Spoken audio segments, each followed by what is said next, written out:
Variety pets సిటీనే hot spot. పూర్తి వివరాలకు చదవండి రేపటి సాక్షి హైదరాబాద్ ఎడిషన్. ఈ వివాదానికి కేంద్ర బిందువు ఏమిటంటే అమెరికాకు చెందిన డిపార్ట్మెంట్ ఆఫ్ జస్టిస్. అయితే ఈ డిపార్ట్మెంట్ ఆఫ్ జస్టిస్కి మరో పేరు ఏమిటంటే అమెరికన్సే పెట్టారండి, డిపార్ట్మెంట్ ఆఫ్ అన్జస్టిస్. ఇదే పదాన్ని ఎలక్టెడ్ ప్రెసిడెంట్ డొనాల్డ్ ట్రంప్ గారు కూడా పదే పదే వాడారు. ఈ డిపార్ట్మెంట్ ఆఫ్ అన్జస్టిస్ అనేది తనను విచ్ఛాంటి చేస్తోంది అని కూడా ఆయన కోర్టులోనే ఆరోపించారు. అది ఈ అభియోగాలు ఎవరైతే మోపారో ఆ సంస్థ మీద ఉన్న అభియోగాలు. సరే, ఈ అభియోగాల్లో నిజం ఉందా? నిజంగా ఇటువంటి అభియోగాలు విదేశస్తుల మీద మోపితే వారు ఏమి చేయగలరు అనేది ఒక్కసారి మనం పరిశీలిస్తే దాదాపు 12-13 సంవత్సరాల క్రితం మీకు ఆంధ్రప్రదేశ్కు చెందిన కేవీపీ రామచంద్రరావు గారు, మీకు గుర్తుండే ఉంటుందండి ఆ కేసు. టైటానియం గనుల తవ్వకాలకు సంబంధించి మేము పర్మిషన్స్ ఇస్తామని చెప్పి ఒక అమెరికా బోయింగ్ సంస్థతో ఒప్పందం కుదుర్చుకున్నారు. దానికి ప్రతిఫలంగా కేవీపీ రామచంద్రరావు గారికి దాదాపు $18.5 మిలియన్ లంచం ఇచ్చారు అని చెప్పి సేమ్ ఇదే డిపార్ట్మెంట్ ఆఫ్ అన్జస్టిస్ అభియోగాలు మోపి ఆయనకు అక్కడ అరెస్ట్ వారెంట్లు జారీ చేసి రెడ్ కార్నర్ నోటీస్ కూడా జారీ చేసింది. ఇది కేవీపీ రామచంద్రరావు గారికి సంబంధించిన భాగవతం సేమ్ ఇట్లాగేనండి. అయితే కేవీపీ రామచంద్రరావు గారికి సంబంధించి కేంద్ర ప్రభుత్వం ఆయన అరెస్టుకు కానీ లేకపోతే అమెరికా అన్జస్టిస్ సంబంధించిన వాళ్ళ ఆదేశాలను కానీ అమలు చేయటానికి ఏమాత్రం ఇష్టపడలేదు.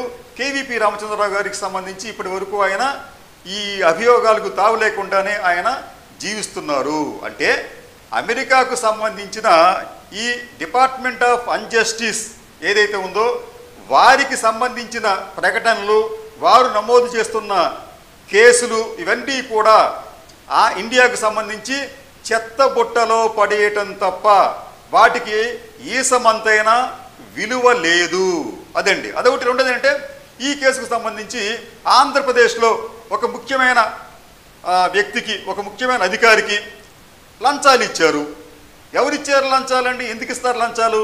ఇది ఒకసారి మనం గమనిస్తే అదానీ గ్రీన్ ఎనర్జీకి సంబంధించి వారి మొత్తం పెట్టుబడులు అంటే సోలార్ విద్యుత్ కావచ్చు, ప్రధానంగా విండ్ పవర్ కావచ్చు అండి, ఇటువంటి ఈ గ్రీన్ ఎనర్జీకి సంబంధించి అదానీ గారు మొత్తం మీద 2.30 లక్షల కోట్లు పెట్టుబడులు పెట్టారండి.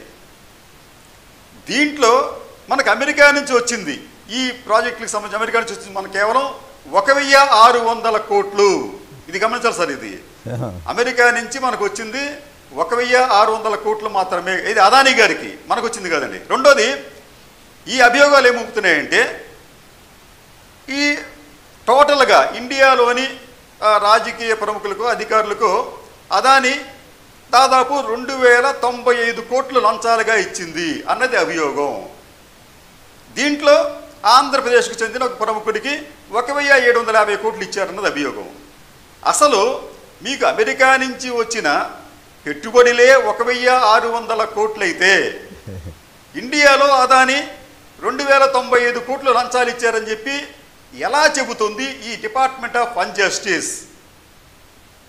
సరే, దీనికి సంబంధించి ఇక్కడ ఇంకొకటి ఏంటంటే ఈ రోజున మనం ఈ డిపార్ట్మెంట్ ఆఫ్ అన్జస్టిస్ మీద కూడా భారతదేశంలో అధికారులు కేసులు నమోదు చేయాలి.